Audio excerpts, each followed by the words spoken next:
Assalamualaikum warahmatullahi wabarakatuh. Waalaikumsalam warahmatullahi wabarakatuh. Baik, kita di sini akan belajar ilmu tajwid. Ilmu tajwid itu adalah seni membaca Al-Quran atau rambu-rambunya Al-Quran. Jadi kalau mau membaca Al-Quran itu harus menggunakan ilmu tajwid.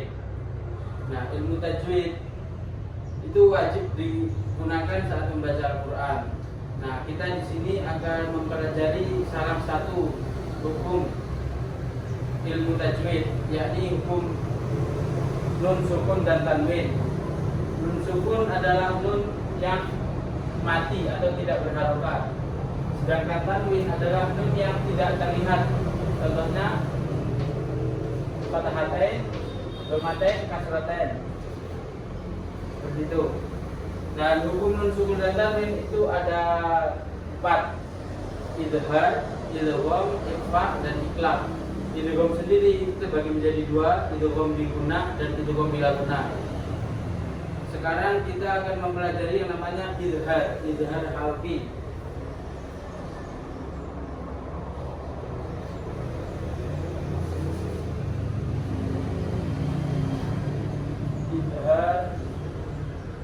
Idhar adalah artinya jelas, idhar terang, menjelaskan.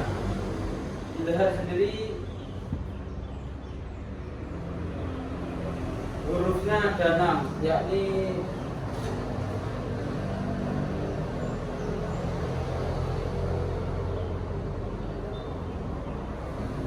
hurufnya hamzah, ha, a, qaf, ain, ghain. Jadi apabila nun sukun ketemu dengan huruf yang 6 ini itu dibaca idhar, atau tanwin salah satu dari 3 ini bertemu huruf yang 6 ini itu juga dibaca idhar atau jelas. Contohnya man amana,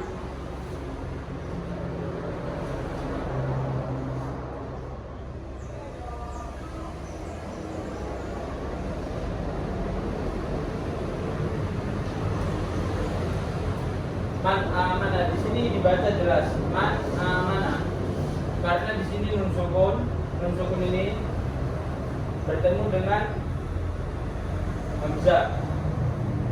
Jadi ini termasuknya idhar halqi. Jadi terang dibacanya, tidak dengung, tidak mang, tidak apa, dibaca jelas man amana.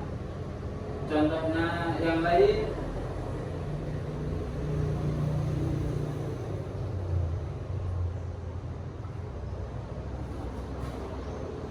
ya, mungkin itu contohnya.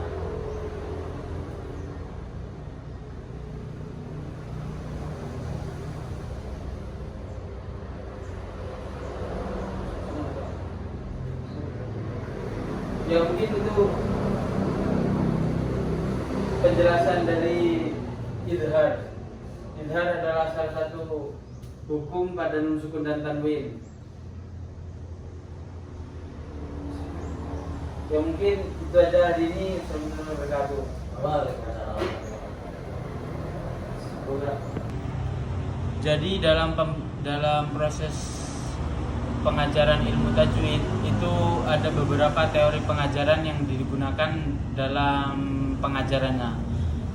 Yang pertama mungkin behaviorisme. Kenapa bisa menyangkutkan behaviorisme? Karena teori ini menekankan pada pengulangan atau penguatan dalam mengajar tajwid yang bisa menggunakan banyak latihan atau pengulangan atau drill, serta memberikan pujian atau koreksi secara langsung kepada siswa. Yang kedua ada kognitivisme, yakni teori yakni kenapa bisa dikatakan begitu, karena teori ini berfokus pada pemrosesan informasi dan pemahaman. Anda bisa menjelaskan konsep-konsep tajwid secara logis dan terstruktur dan menggunakan diagram atau peta konsep untuk menjelaskan makharijul huruf. Yang ketiga konstruktivisme, yakni teori ini menekankan bahwa siswa membangun pengetahuannya sendiri melalui pengalaman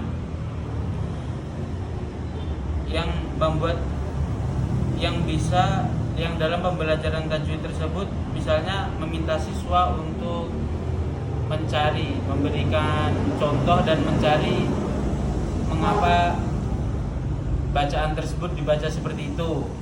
Jadi memberikan siswa pengalaman untuk mencari. Yang terakhir, humanisme, yakni teori ini menempatkan siswa sebagai pusat pembelajaran atau menekankan pada motivasi intrinsik yang bisa menciptakan lingkungan belajar yang positif dan mendukung, di mana siswa merasa nyaman untuk belajar saat pembelajaran. Mungkin itu saja.